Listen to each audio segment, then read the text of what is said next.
வணக்கம்.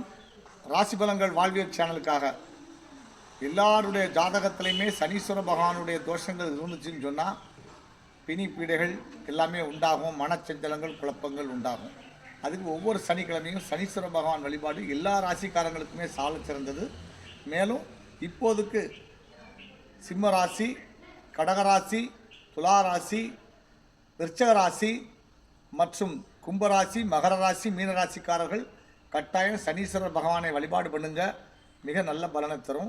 சனீஸ்வர பகவானை சிவன் கோயிலில் இருக்கக்கூடிய நவக்கிரக தலத்தில் இருக்கக்கூடிய நவக்கிரகங்கள் இருக்கக்கூடிய சனீஸ்வரனை வழிபாடு பண்ணிங்கன்னா நல்ல பலன்களை தரும். காக்காக்கு டெய்லி சாதம் வைங்க. சனிக்கிழமை ஏதாவது ஊனமுற்றவர்கள், அனாதையாக இருக்கக்கூடியவங்களுக்கு உதவி செய்யுங்க, நல்லாயிருக்கும். வாழ்க வளமுடன்.